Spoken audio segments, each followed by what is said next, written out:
Bonjour madame. Bonjour Alors j'ai été monsieur. très amusé en vous écoutant.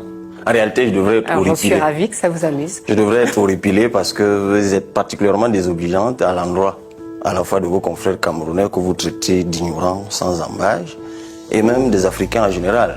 Mais on comprend bien que dans votre subconscient, vous continuez à considérer que l'Afrique, c'est le repère avec AI, peut-être de personnes Absolument sans intelligence. Pas. Le monde oui, entier parce que aussi. Pas que l'Afrique. Alors, juste, j'ai pas envie de rentrer dans ce débat de reverse je ne vous invite même pas, madame. Je ne vous invite pas, s'il vous plaît. C'est un peu facile. Parce qu'à ce que je sache, les huées ne sont pas la traduction de l'ignorance. Tout ce que nous voyons dans les parlements suisses, français et ailleurs, ce ne sont pas des Africains, ce ne sont pas des Noirs. Alors, dites-moi que tous ces parlementaires qui provoquent des tollés dans les parlements en Occident sont tous des ignorants, je ne crois pas. Je crois que le hué, c'est d'abord la traduction d'une désapprobation. Et en tant qu'avocate, vous êtes bien placé pour savoir que vos confrères ne sont pas obligés d'épouser votre point de vue sur une question qui, même dans leur propre pays, les divise. Alors déjà, excusez-moi de vous interrompre. Oui. Je pense que déjà, il doit y avoir une certaine éthique entre avocats. Et l'éthique veut qu'un confrère ne soit pas désobligeant vis-à-vis d'un autre confrère, même s'il est de race blanche et d'Europe. Oh, encore que jusqu'ici, on ne parle pas de race. Oui, mais vous avez introduit le sujet, et je ne veux justement pas qu'on l'introduise. Mais je le dis malheureusement, à vous écouter, c'est cette condescendance que vous affichez, effectivement, qui est horripilante. C'est-à-dire que vous n'avez aucun respect, mais pas le moindre, pour le contexte dans lequel vous êtes. Madame, vous n'êtes pas en Suisse, vous êtes en Europe. Et on voit bien la gêne que vous avez à évoquer des questions qui, chez vous, sont difficiles, comme la question de la polygamie. Alors, comme je suis par ailleurs juriste, je sais que dans l'ordre juridique suisse, il n'y a pas de texte qui autorise une femme qui, au nom de sa dignité, choisirait d'épouser un homme en seconde noces. Le droit suisse ne le permet pas. Mais là-bas, ce débat, vous ne l'animez pas. Si elle est divorcée, elle peut se marier 10 fois, 20 fois, et je pense qu'en Afrique, c'est pareil. Je parlais d'une prescription. Aller en seconde noces chez un homme qui a déjà une première femme. On se comprend bien. N'entrons pas dans l'espièglerie, mais revenons à ce que vous venez faire au Cameroun. Dites-moi, vous plaidez coupable ou non coupable? À votre avis? Non, mais répondez, je veux savoir. Ça me semble évident. Non, pas je crois que j'ai pas besoin de répondre. Justement, c'est pas évident. Vous plaidez quoi, concrètement? Vous voulez savoir les arguments que non, non coupable ou coupable? Vous plaidez quoi? Ah ben, vous ne répondez pas. Je présume que c'est je ne réponds pas à des questions qui tombent sous le sens. Vous comprenez bien ce qu'il y a derrière. Vous comprenez bien ce qu'il y a derrière. Peut-être qu'il veut évoluer, Cabral. Parce que si vous plaidez non coupable de quoi? D'un acte sanctionné par une loi. C'est de ça qu'il est question. Vous êtes tout le temps, malheureusement, ceux qui défendent les causes homosexuelles. Et vous comprenez que parfois, je suis sympathique à votre égard, mais la manipulation que vous orchestrez me pose toujours un problème. Quelle manipulation? Vous êtes dans un ordre juridique. Je pense que vous êtes aussi juriste et vous faites du droit international. C'est moi qui vous l'ai dit et vous dites bien. Oui, tout à fait. Et donc j'espère aussi pour vous que vous savez ce que c'est un traité international.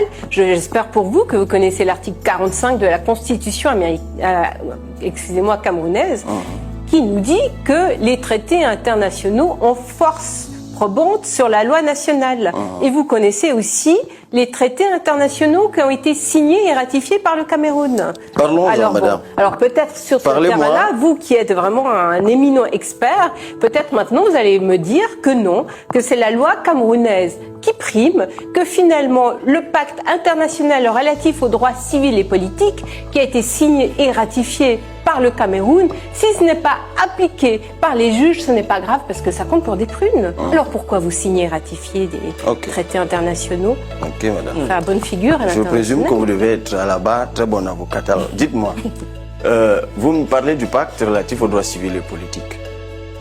Vous pouvez me donner exactement les termes de cet acte qui promeuvent l'homosexualité? Qui prévoit l'égalité devant la loi et la non-discrimination. Le délit d'homosexualité est une discrimination de par l'orientation sexuelle. Oui, alors je comprends que l'avocate que vous êtes soit habituée à l'interprétation des textes. Eh bien, c'est là le problème, madame. Nulle part. C'est pas une interprétation. Nulle part dans le pacte relatif aux droits civils et politiques, il ne fait mention de l'homosexualité. Vous partez du postulat de la discrimination pour y inclure une pratique qui, au Cameroun, est interdite et prohibée par la loi. C'est de ça qu'il est question. Ce d'autant plus qu'au niveau des Nations Unies, on a été obligé, fort de cette ambiguïté, d'essayer d'adopter des textes qui parlent de l'orientation sexuelle. Vous êtes très bien placé pour savoir que ça date de 2006. La première déclaration, sachant bien qu'elle n'a pas de force contraignante, mais la première déclaration onusienne qui parle de l'orientation sexuelle date de 2006. Par la suite, il y en a même une autre, cette fois venant du Saint-Siège. Ça ne venait pas du Cameroun, qui était contre. Non, mais je suis donc en train de vous dire, vous ne pouvez pas fonder votre action sur une ambiguïté, madame. Tous les pays, par tous les pays, mais par de nombreux pays qui demandent la dépénalisation de l'homosexualité car contraire à ces traités internationaux. Non mais madame, ne continuez pas à parler de traités. Il n'y a pas un seul traité, madame, qui promeut l'homosexualité. Pas un seul.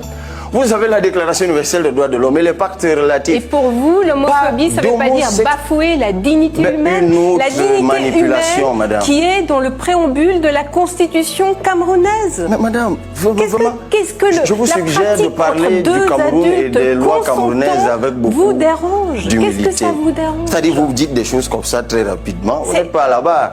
Quand vous parlez de la Constitution, je ne parle pas du Cameroun. Quand vous parlez de la Constitution du Cameroun, elle ne promeut pas l'homosexualité. Elle fait allusion à la prégnance des textes internationaux. Voilà, exactement. Ne revenons pas à la Constitution, d'ailleurs c'est au préambule. Alors dites-moi madame, dites-moi, je vous repose la question, vous pouvez me donner un seul texte ratifié par le Cameroun qui promeut l'homosexualité?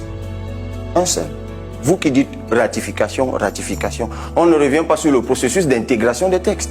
Parce que je vous rappelle que même la déclaration, la fameuse déclaration de 2006, le Cameroun ne l'a pas signée. Le Cameroun ne l'a pas signée sur l'orientation sexuelle. Pas du tout. Après tout le ramdam qui a été fait pour essayer de nous y amener. Mais alors, si vous voulez l'égalité devant la loi, ben c'est l'égalité devant la loi. Condamner tous les hétérosexuels. Mais madame, c'est l'égalité devant la loi. Ah ben ça, j'aime bien ce débat. C'est l'égalité devant la loi qui vous autorise, vous, madame, à venir au Cameroun. Voilà toute la difficulté. Alors de nouveau, ce qui m'autorise à venir au Cameroun, parce que de nouveau, j'ai pas envie qu'on me traite comme l'Européenne qui vient plaider au Cameroun. Je viens là pour plaider le droit international. Les droits de l'homme, c'est universel. Et c'est pour cette raison-là que Maître Com m'a demandé de venir plaider à ses côtés.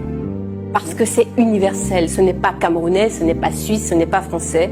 Les droits de l'homme, c'est universel. Ce sont des droits fondamentaux qui s'appliquent dans tous les pays du monde. Oui, écoutez, madame, la vulgate sur les droits de l'homme, vraiment, rassurez-vous au Cameroun, on en parle comme on achète des beignets. Vous savez pas ce que c'est, apparemment. Oui, très bien, madame. Mais je vous dis, c'est cette manipulation-là, savante, vous enrobez tout cela dans les termes savants.